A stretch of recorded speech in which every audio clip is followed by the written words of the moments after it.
여러분, 엘리 제사장에게는 두 명의 아들이 있었습니다. 홈니와 비느하스라는 두 아들입니다. 전에 이 한나라는 여인이 이 기도하러 왔을 때 엘리 제사장은요, 기도하는 한나를 보고 너가 술에 취했느냐라고 책망을 한 적이 있습니다. 이처럼 이제 기도하는 것과 술 취한 것을 구별할 수 없을 정도로, 그것을 판단할 수 없을 정도로 영적으로 무뎌진 이 엘리의 모습, 이것은요 그의 아들들 또한 별반 다르지 않았습니다. 영적으로 무뎌져서 하나님의 일하심을 제대로 인식조차 할 수 없는 이 엘리의 모습은요, 단지 이 엘리라는 한 사람의 문제는 아닙니다. 제사장이라는 직책이 갖고 있는 것은 그 시대, 그 민족, 그 사람들을 대표하는 어떤 영적인 지도자인데, 그 사람의 그렇게 영적인 능력이 흐려졌다는 것은 그 시대의 그 공동체 가운데 이러한 하나님의 뜻을 멀리하고 영적으로 무디어진 그런 모습들이 있었다라는 것을 보여주는 겁니다. 여러분, 본문 12절은요, 이 엘리의 아들들에 대해서 명확하게 한 줄로 표현하고 있습니다. 엘리의 아들들은 행실이 나빠 여호와를 알지 못하더라. 여러분, 이 엘리의 아들들이요, 행실이 나쁘다라고 표현을 하고 있습니다. 이 행실이 나쁘다란 말은 악하다, 해롭다, 이런 의미를 갖고 있는 말입니다. 즉, 이들의 행동, 이들의 모습이 이 이스라엘 공동체 가운데 정말로 해로운 것이고 악한 것이다라는 겁니다. 그리고 이제 그들이 그렇게 행동을 또 표현하는 말이 뒤에 이어 나오는데요, 바로 여호와를 알지 못하더라.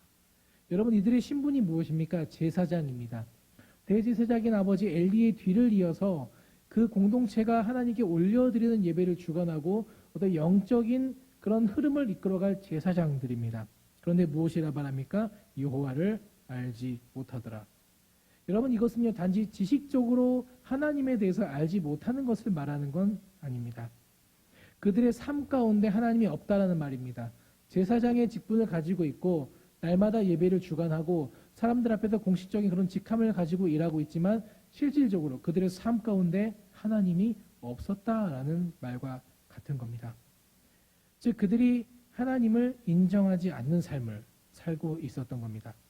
여러분, 오늘 성경 기자는요, 무엇을 근거로 이 엘리의 두 아들 홈니와 비느하스, 그리고 더 나아가서 이 엘리라는 인물에 대해서 이런 평을 내리고 있을까요?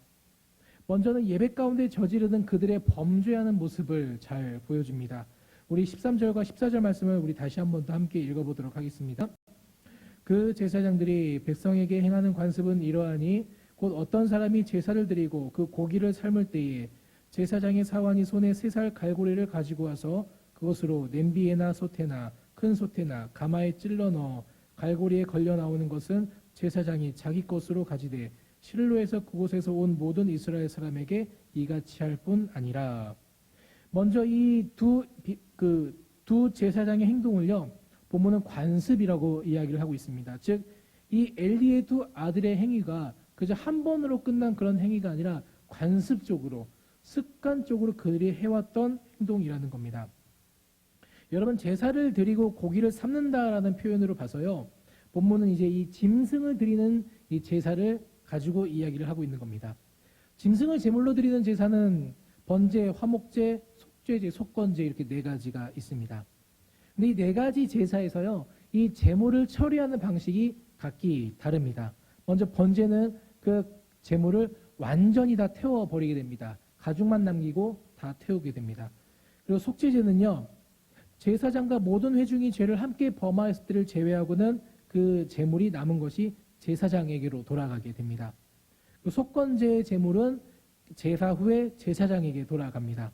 그리고 화목제는요, 가슴 부위와 오른쪽 뒷다리 부분만 제사장이 가지고 가라라고 하나님이 이 제사의 규례들에 대해서 정해 놓으셨습니다. 그런데 이 두 아들의 행위가 어떻습니까? 제사를 가리지 않고 고기가 들어있는 솥에 그냥 갈고리를 찔러 넣어서 빠져나온 것은 다 자기들이 가졌다는 겁니다.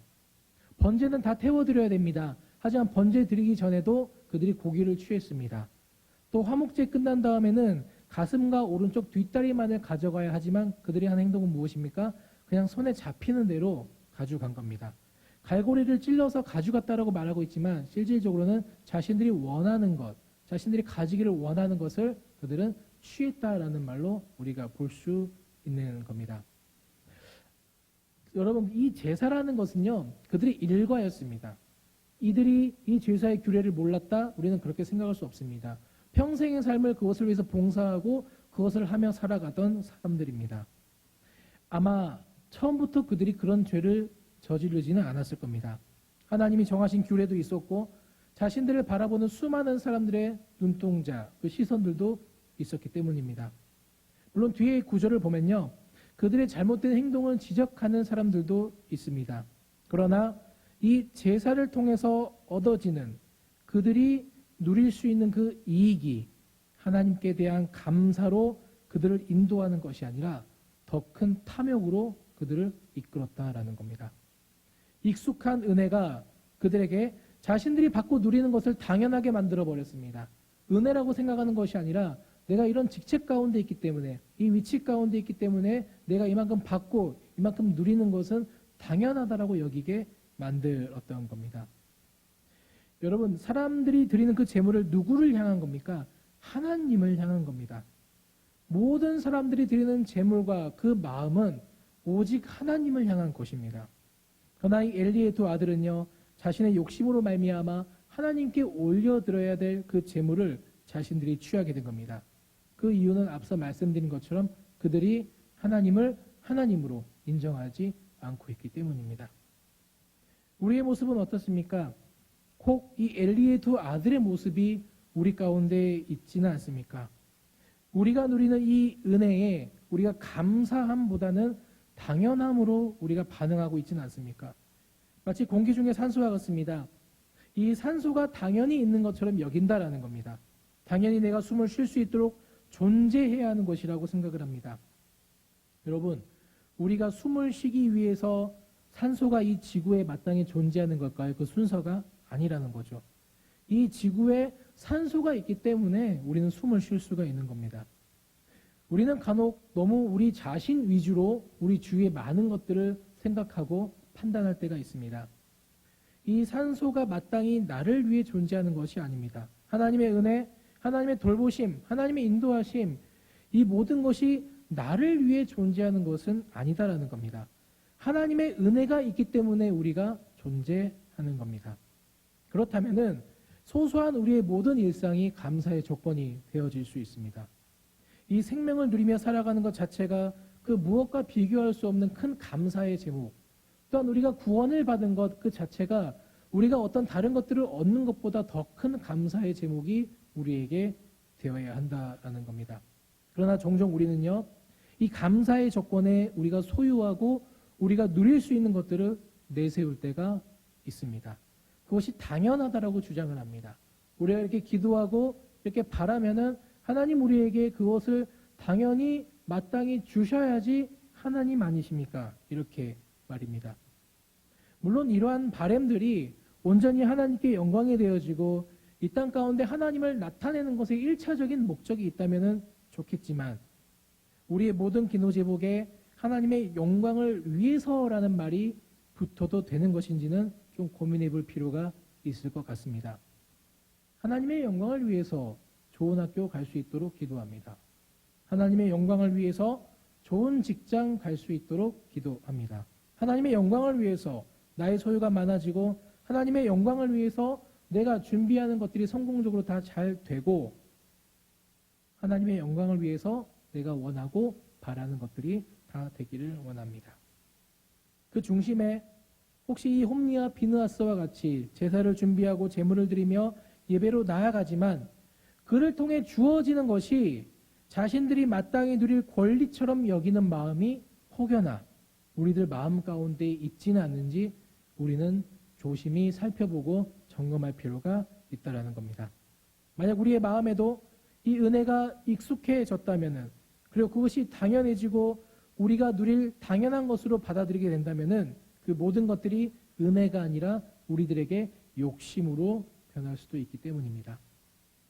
여러분 계속해서 15절 16절 말씀을 우리 한 번 더 읽어보도록 하겠습니다. 기름을 태우기 전에도 제사장의 사환이 와서 제사 드리는 사람에게 이르기를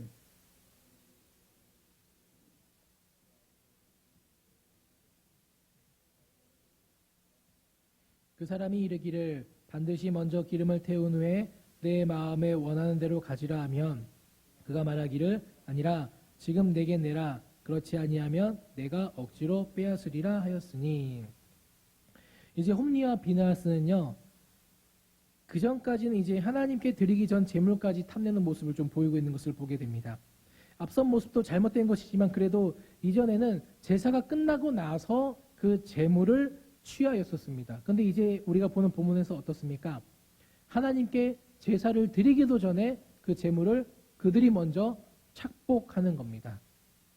여러분, 이 고기와 내장에 붙어 있는 모든 기름은 하나님께 드리는 것으로 이 제사에 대한 규례는 말씀하고 있습니다. 이 고대 근동 지역에서요, 그 당시 이 고기 중에서도 그 부분, 고기에 붙은 그 기름 부분을 가장 귀하게 여겼습니다. 그래서 가장 귀하게 여기는 것을 태워서 향으로 하나님께 전부 다, 사람에게 돌아가지 않고 하나님께 전부 다 태워서 올려드렸던 겁니다. 그러나 어떻습니까? 홈리와 비나하스가 이 기름이 포함된 고기를 그들이 원했던 겁니다. 기름진 고기를 구워 먹기 원하는 자신들의 욕망이 하나님께 예배를 드리는 것보다 더 중요했던 겁니다. 여러분, 우리도 하나님과의 관계 가운데 있어서 하나님께 예배하고 나아가는 것보다 더 중요하게 생각되어지는 것들이 있을 수 있다라는 겁니다. 앞서 말씀드린 것처럼 예배를 통해서 하나님과의 그 관계 가운데 온전히 들어가는 것보다 어떤 가시적인 물질적인 축복을 구하는 것에 우리들의 마음의 비중이 더 쏠릴 수 있습니다. 또한 정서적, 정신적 불안을 해결하는 것이 하나님과의 관계보다 더 중요할 때도 있습니다. 어떤 영적인 만족, 영적인 욕구를 충족함으로 내가 다른 이들과는 좀 더 우월하고 다른 것을 보여주고 싶은 그런 마음이 들기도 합니다. 하나님을 예배하는 것보다 나의 흥과 나의 감정이 더 들뜨는 것이 중요하고 하나님을 예배하는 것보다 내 신앙, 내 영적인 우월함, 나의 경험을 나타내고 드러나는 것이 더 중요하기도 합니다. 우리도 그럴 수 있다라는 겁니다. 홈리와 비나스처럼 하나님을 섬기는 자리에 있으면서도 하나님을 예배하는 것, 하나님을 바라보는 것, 하나님과 관계하는 것보다 우리에게 더 중요하게 여겨지는 것이 있을 수 있습니다. 홈리와 비나스는요, 자신들의 욕망을 채우는 것이 더 중요했습니다. 여러분, 그 토저라는 신학자가 있습니다. 그 사람이 이렇게 이야기를 했습니다. 누구든지 자신의 목적을 성취하기 위해서 하나님을 수단으로 찾는 자는 하나님을 발견할 수 없다라고 이야기를 했습니다. 왜냐하면 하나님은 우리의 수단이 아니라 우리의 목적이기 때문입니다. 그래서 하나님을 통해 어떤 무엇인가를 얻고자 하나님을 통로로 무엇인가를 이루고자 하는 사람들은 하나님을 온전히 볼 수가 없다라는 겁니다. 아무리 외치고 몸부림치고 애를 써도 그의 삶 가운데는 하나님이 잘 드러나지 않습니다. 하나님은 그저 그 사람에게 수단이요 방법이기 때문에 그의 가치관과 삶에 큰 영향을 줄 수 없기 때문입니다. 여러분, 그 수단을 통해서 무엇인가를 이루어야만 그 수단은 가치를 가지게 됩니다. 그렇다면 하나님이 그의 인생 가운데 가치 있는 분이 되기 위해서는 하나님이 그의 삶 가운데 무엇인가를 꼭 이루셔야만 한다라는 말이 되는 겁니다. 그래야지 하나님이 그 삶 가운데 가치 있는 분이 되어지는 겁니다. 자신의 생각하는 응답이 주어지지 않으면, 자신의 마음대로 되지 않으면 그 순간 하나님은 어떻습니까? 그 사람에게서 존중받지 못한 분이 되어진다라는 겁니다. 여러분, 사람들은요, 홈리와 비느하스의 그 잘못된 행동이 얼마나 위험한 것인지, 얼마나 악한 것인지 알았습니다. 레위기 7장 25절 말씀 우리 함께 읽어봅니다. 레위기 7장 25절입니다. 사람이 여호와께 화제로 드리는 제물의 기름을 먹으면 그 먹는 자는 자기 백성 중에서 끊어지리라. 하나님께 드리는 제물의 기름을 먹는 자, 고기에 붙은 그 기름을 먹는 자는 어떻게 됩니까? 자기 백성 중에서 끊어지리라, 죽임을 당하게 된다라고 이야기를 하고 있습니다.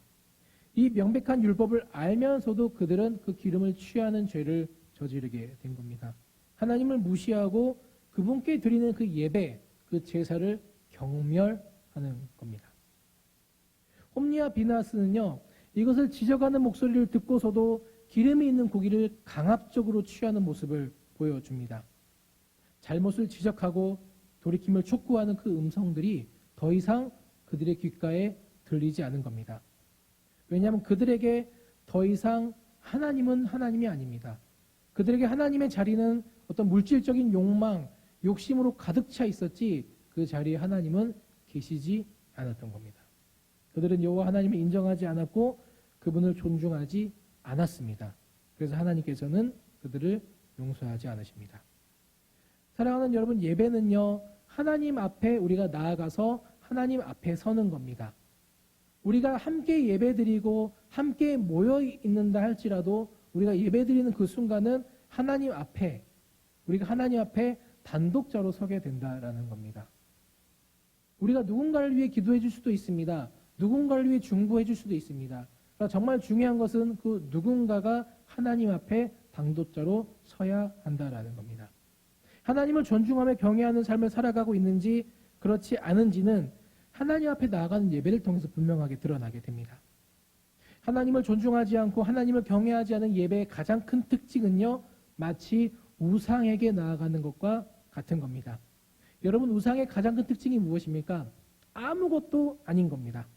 그저 죽은 겁니다. 어떤 힘도 없고 영향력도 없고 생명력도 없고 들을 수도 없고 기도를 들을 수도 응답할 수도 말할 수도 없는 존재입니다. 우상은 단지 우리가 무엇을 바라는지 우리가 무엇을 원하는지 우리의 욕심이 투영되어진 대상일 뿐이다라는 겁니다. 사람들의 욕망의 결정체죠. 자기 마음대로 살고자 하는 교만의 덩어리가 바로 우상이라는 겁니다. 이제 우상 앞에 나아가는 사람들은요, 자신의 삶을 돌아보지 않습니다. 자신의 삶을 돌아보지 않습니다. 올바른 삶을 내가 살고 있는지 점검하지 않습니다. 오직 자기가 원하는 복을 받기를 원하는 마음, 그 하나만으로 우상에게 드리는 예배, 제사 가운데 그들은 나아가게 됩니다. 그것만 하면은 자신들이 할 일은 다 한 겁니다. 그것을 하고 나서 어떠한 삶으로 살아가건 그것은 그들에게 중요한 것이 아닙니다. 과거 이방인들이 우상 숭배하던 모습이 어떠했습니까?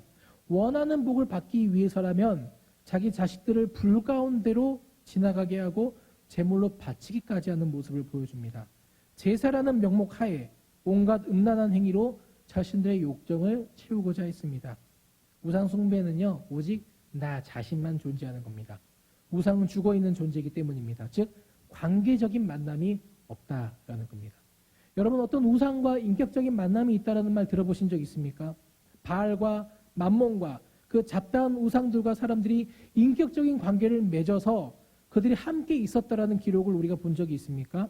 없다라는 겁니다. 그들은 사람들이 자신들이 얻고자 하는 것들을 얻어내기 위해서 만들어낸 수단이기 때문입니다. 우리의 예배가, 우리와 하나님과의 관계가 이러한 것은 아닌지 우리는 매일매일 끊임없이 우리들의 마음을 점검해야 됩니다. 여러분, 우리 하나님 살아계신 하나님이십니다. 과거에도 계셨고 지금도 계시고 앞으로도 계실 영원한 생명 그 자체이신 하나님이시라는 겁니다. 그분은 우리의 삶을 돌아보시고 우리를 바른 길로 인도하시는 하나님이십니다.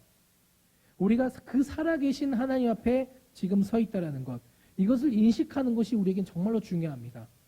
그 누구도 우리들의 마음을 꿰뚫어 볼 수는 없습니다. 그 누구도 우리들에게 우리가 하는 모든 이 신앙적인 행위의 동기들을 꿰뚫어 볼 수 있는 능력은 없습니다. 그러나 하나님은 어떻습니까? 하나님은 다 아신다라는 겁니다. 우리가 예배 가운데 나와왔지만 우리들의 예배 중심에 무엇이 있는지 하나님은 다 아신다라는 겁니다. 그 살아계신 하나님의 눈동자 앞에 우리가 서 있는데 우리가 어찌도 그리 쉽게 죄에 우리의 마음을 넘겨줄 수 있겠냐라는 겁니다. 살아계신 하나님께서 불꽃 같은 눈동자로 우리의 마음과 생각을 감찰하시는데 어떻게 우리가 형제를 미워하고 시기하고 욕망과 나태와 음란과 부정직의 모습으로 우리가 감히 그분 앞에서 살아갈 수 있겠느냐라는 겁니다. 홈리와 비느하스는요, 살아계신 하나님을 인정하지 않았기 때문에 그들은 그러한 삶을 살았습니다. 하나님을 존중하지 않은 겁니다. 하나님께서는 그러한 자세로 드려지는 잘못된 제물과 경외함이 없는 모든 제사, 경외함이 없이 하나님께 나오는 모든 그 예배를 싫어하신다라는 겁니다. 그 하나님의 사람이 와서 이제 엘리에게 이렇게 하나님의 말씀을 선포합니다. 사무엘상 2장 29절 말씀 우리 함께 읽습니다. 너희는 어찌하여 내가 내 처소에서 명령한 내 제물과 예물을 밟으며 내 아들들을 나보다 더 중히 여겨 내 백성 이스라엘이 드리는 가장 좋은 곳으로 너희들을 살찌게 하느냐. 홈니와 비느하스뿐만 아니라 엘리 제사장도 마찬가지였다라는 겁니다. 그에게도 하나님은 역시 수단이었습니다. 자신의 제사장직을 유지하기 위한 수단, 제사장직을 유지함으로 말미암아 자신의 생계를 해결하고 부를 축적하는 수단으로 하나님을 여겼지, 이스라엘의 존중받을 자요, 이스라엘의 참 영광된 하나님으로 그 엘리는 하나님을 섬기지 않았다라는 겁니다. 자신이 누리는 것, 그리고 그것을 이어받을 아들, 그 모든 것을 지키기 위한 수단, 그 이상도 그 이하도 아니었던 겁니다. 여러분, 하나님께서 우리를 돌보시고 우리를 지키시고 우리를 먹이십니다. 그러나 그것이 그분의 의무는 아닌 겁니다. 그분이 나의 하나님이기 때문에 그분께서 마땅히 그 일을 하셔야 된다? 아니라는 겁니다. 그것은 모두 그저 은혜일 뿐입니다, 여러분. 은혜로 우리는 돌봄을 받으며 은혜로 우리는 먹을 것과 입을 것을 그분으로부터 공급받게 됩니다. 오직 은혜로 그분의 동행 가운데 오늘을 살아가는 것 됩니다. 그것에 대한 감사, 존중, 하나님을 하나님으로 대하는 자세가 우리에게 있어야 한다는 겁니다. 코람데오, 하나님 앞에서 우리가 정말 하나님을 하나님으로 인정한다면은, 하나님을 존중한다면은 우리가 되돌아봐야 할 것은 하나님 앞에서 나는 정말로 진실되고 순전하고 온전한 마음으로 그분만을 바라보고 그분만을 마음에 품으며 살아가고 있는가, 우리는 계속해서 돌아보아야 되는 겁니다. 마지막으로 사무엘상 2장 30절 말씀 우리 다 같이 읽어보겠습니다. 그러므로 이스라엘의 하나님 나 여호와가 말하노라, 내가 전에 내 집과 내 조상의 집이 내 앞에 영원히 행하리라 하였으나 이제는 여호와가 말하노니 결단코 그렇게 하지 아니하리라. 나를 존중히 여기는 자를 내가 존중히 여기고 나를 멸시하는 자를 내가 경멸하리라. 아멘. 여러분은 하나님을 어떤 마음으로 대하고 계십니까? 하나님을 존중하고 계십니까? 여러분, 이 말은요, 시간을 지키고 바른 자세로 앉아있고 이러한 걸 말하는 게 아닙니다. 그 마음에 정말로 하나님을 인정하며 존중하는 자세로 나의 하루하루를 살아가고 있느냐라는 겁니다. 새벽 예배 시간만, 수요 예배, 금요 예배, 주일만 그런 마음을 일부 가지고 오는 게 아니라 온전한 마음으로 그 시간 드릴 뿐, 그 시간도 드릴 뿐만 아니라 하루하루 평일의 순간까지 그러한 마음으로 살아가고 있는지, 이건 말입니다. 하나님을 통해 무엇인가를 얻기 위함이 아니라, 하나님을 통해 나의 목적을 이루기 위함이 아니라 온전히 그분을 높이고 그분을 찬양하고 예배하기만을 원하는 마음이 우리에게 있느냐라는 겁니다. 30절 말씀 말미에 하나님께서 나를 존중히 여기는 자를 내가 존중히 여기고 나를 멸시하는 자를 내가 경멸한다 말씀하십니다. 하나님을 멸시하는 것, 그것이 무엇일까요? 하나님이 없는 것처럼 생각하고, 하나님이 없는 것처럼 말하고, 하나님이 없는 것처럼 행동하고, 하나님이 없는 것처럼 살아가는 겁니다. 그리고 그 하나님으로 나의 야망을 이루어가고 나의 욕정을 채우려는 겁니다. 하나님을 우리의 삶의 안정과 평안을 위한 수단으로, 내 삶을 이루고자 하는 것을 성취하고 얻고자 하는 것을 얻어내기 위한 수단으로 여기는 겁니다. 이런 삶을 하나님께서 경멸하신다 말씀하십니다. 경멸한다는 말은요, 가벼이 여긴다는 의미입니다. 하나님이 그 삶을 중히 여기지 않으시고 가벼이 여기신다는 겁니다. 사랑하는 여러분, 우리 하나님 사랑의 하나님이십니다. 여러분 믿으십니까? 자비의 하나님이시고 용서의 하나님이십니다. 우리의 모든 아픔을 아시고 우리의 모든 슬픔을 아시고 먼저 찾아오셔서 위로하시고 격려하시고 그 누구보다 나의 삶 가운데 하나님으로부터 오는 그 샬롬이 임하기를 원하시는 분이 우리 하나님이십니다. 우리 하나님 그런 분이십니다. 그런 그분의 성품 앞에서 우리는 어떻게 반응하고 있습니까? 모든 일 가운데 감사와 은혜로, 순종으로, 온전함으로, 성결함으로 반응하며 살고 있습니까? 살아계신 하나님 앞에, 그분의 그 불꽃 같은 눈동자 앞에서 우리의 마음을 다잡고 추스르며 삶의 죄 가운데 돌이키고자 노력하고, 나에게 허락하신 사명과 나에게 허락하신 그 주님의 그 은혜, 주님이 나를 통해서 이루고자 하시는 일, 그것에 대해서 온전히 감사하며 여러분 살아가고 계십니까? 아니면 우리가 뜻한 바, 우리가 목적한 바를 이루기 위해 그분의 성품과 하나님의 하나님 되심을 온전히 바라보지 못하고 필요와 욕망에 눈이 어두워 살고 계시지는 않습니까? 저 또한 여기서 자유롭다 말할 수는 없을 것 같습니다. 하나님을 섬기는 사역자의 삶을 살아가고 있지만, 날마다 애쓰고 노력하는 삶을 살아가고 있지만, 정말로 나의 매일매일 그 순간순간 나의 삶의 모습이 정말 하나님을 존중하는 것인가? 저 또한 회개가 필요한 부분인 것 같습니다. 그분의 은혜와 사랑이 마치 우리가 당연히 누려야 되는 것처럼 여겨지지는 않습니까? 우리가 누리는 그 은혜는요, 우리 주 예수 그리스도의 피로 말미암아 우리에게 허락되어진 귀한 겁니다. 이로 말미암아 우리가 하나님과 이 관계를 누리며 살아갈 수 있는 겁니다. 우리 이 시간 우리들의 마음을 다잡고 우리들의 생각과 우리들의 마음을 다시 한 번 더 점검하여 하나님을 존중하는 삶의 자세 가운데 나아가는 우리 모두가 되어지기를 소망합니다.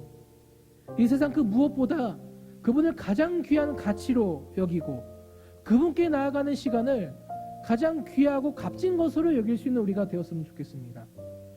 감히 예배 시간을 어떤 나의 필요와 나의 목적 때문에 조정이 필요하고 그것에 대해서 내가 어떤 다른 것을 요구하는 그런 마음의 태도들이 우리 가운데 다 지워지기를 원합니다. 온전하고 순전한 마음으로 하나님께 존중하는 마음으로 나아가는 우리 모두가 되었으면 좋겠습니다. 그분을 향한 봉사를 가장 아름다운 것으로 여기고 그분께 드리는 모든 것을 가장 귀한 것으로 올려드릴 수 있는 우리 모두의 삶이 되어졌으면 좋겠습니다. 삶에 채워지는 것이 없고 손에 잡히는 것이 없고 우리의 목적한 바가 비록 이루어지지는 않을지라도 외양간에 송아지가 없을지라도 무화과 나무에 열매가 없을지라도 밭에 소출이 없을지라도 오직 이 구원에 대한 감격과 경이로움과 온전한 감사, 이것으로 하나님을 바라볼 수 있는 우리 모두가 되었으면 좋겠습니다. 그러한 우리 공동체가 되기를 소망합니다. 그래서 우리의 그러한 모습을 보시고 하나님이 존중히 여기는 성도, 하나님이 존중히 여기는 우리 동안 공동체가 되어지기를 소망합니다.